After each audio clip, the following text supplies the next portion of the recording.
and I call the member for Dunkley. Thank you, Deputy Speaker. I'm really pleased to speak on this thorough and considered report chaired by the member for Bruce, because like many people in this chamber, I have constituents whose experience on Parents Next was terrible, not just unsatisfactory, but terrible. I wanted to start by quoting from the chair, the member for Bruce's forward, where he says that the Australian government has a responsibility to support and empower parents to achieve full social and economic participation. This is not merely a moral imperative, but an economic priority. Parents Next grew out of earlier efforts to help young teenage parents and then highly disadvantaged single mums with positive net outcomes. The committee's conclusion is that the continuation of a, in inverted commas, program, in brackets we say pre-vocational service, to support vulnerable parents is essential. Parents Next, however, is now locked into a punitive frame and does too much harm for the good it also does. Unfortunately, the positive experience were overshadowed by evidence of harms caused by onerous participation requirements and a harsh compliance regime. The committee also heard that the program has an undue focus on paid employment, which may not be appropriate for many parents who have made the reasonable choice to focus on caring for their young children. I read out those two paragraphs because I couldn't agree with them more. And in my opinion, they sum up the problems with the Parents Next program. Although I would add in that last sentence, where it says the undue focus on paid employment may not be appropriate for many parents who have made the reasonable choice to focus on caring for their young children. It's also not appropriate for young parents who made the decision to focus on their education. In my electorate of Dunkley, we're very proud of a program that I've spoken about in this place before called the Young Parents Program, which started in February of 2013. It started as a community partnership co-funded by Anglicare's Communities for Children and Chisholm Institute, and it has now also federal funding. It's delivered by the Frankston Mornington Peninsula Local Learning Employment Network as the lead agency, which is where the federal funding comes from. The Young Parents Program is tailored to meet the needs of young parents, young mothers, young women aged between 15 to 25 years of age who have disengaged from secondary education and have done so not entirely but predominantly because they've got pregnant and had a child, often at the tender age of 15 or 16.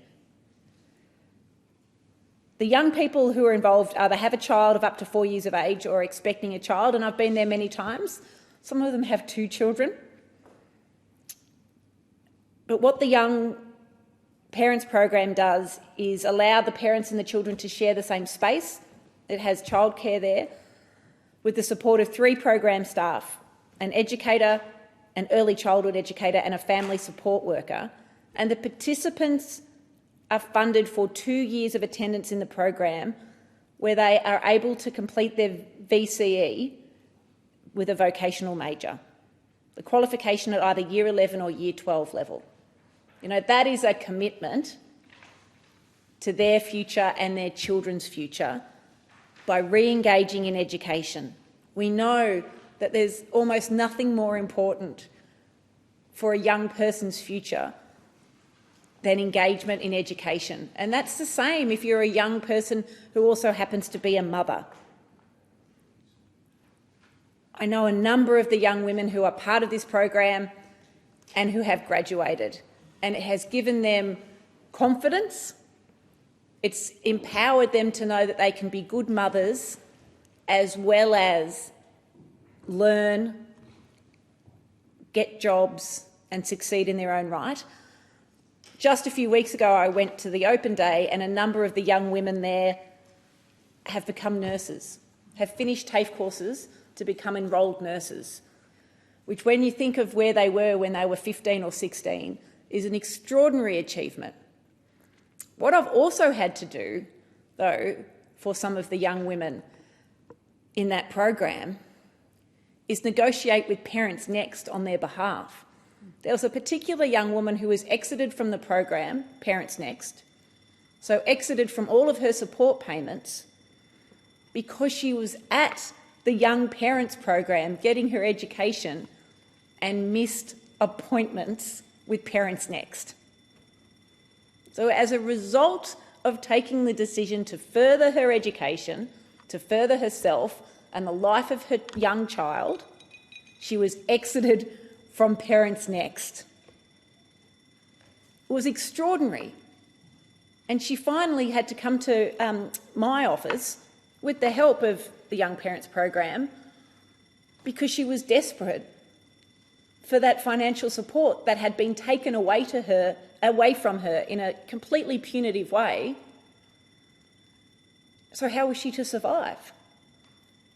For me, that is an example of what the committee chair talked about in his foreword when he said Parents Next is locked into a punitive frame and does too much harm for the good that it also does. Undoubtedly, there have been participants for whom Parents Next has been a godsend. And there is no doubt that programs to assist young parents, particularly young mothers, to get education, to get training, to be in the workforce are important. It's just how they're designed and how they're implemented. So it should come as no surprise to anyone that not only did the Parliamentary Committee recommend getting rid of Parents Next and replacing it, so did the Economic Inclusion Committee, recommending that the government abolish the Parents Next program and sending its resources to a co-designed set of voluntary support programs for vulnerable families, particularly low-income parents with young children who want to re-enter the workforce or access more financially secure employment. Voluntary support programs should be designed with a fully funded evaluation strategy to inform ongoing service improvements.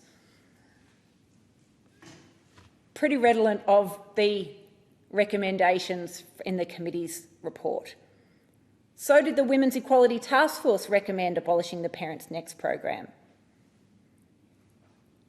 And I'm very pleased to say that is absolutely what the Albanese Labor government, through Senator Katie Gallagher, the Minister for Finance and for Women, and Tony Burke, the Minister for Employment and Workplace Relations, have committed to do.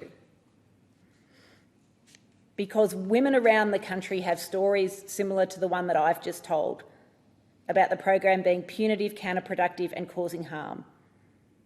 And I'm very proud to be part of a government that committed to listen to women's experiences, that committed to make decisions that make women's life better and fairer and empower women to have opportunities, and who are not only doing so, not only listening, but then taking the next step and introducing policies to allow that to happen and getting rid of programs that stop it. So from the 1st of July 2024, Parents Next will be no longer. And from the 5th of May this year, all compulsory requirements for participants in Parents Next were paused. This is a government that listens, that cares and that acts. And I'm confident that with a properly designed replacement for Parents Next and with a government that listens, cares and acts, no young woman doing all that she can to get her education while also looking after her young child will ever be exited from support programs that should help her do that again. Thank you, Deputy Speaker. Thank you. The question is that the document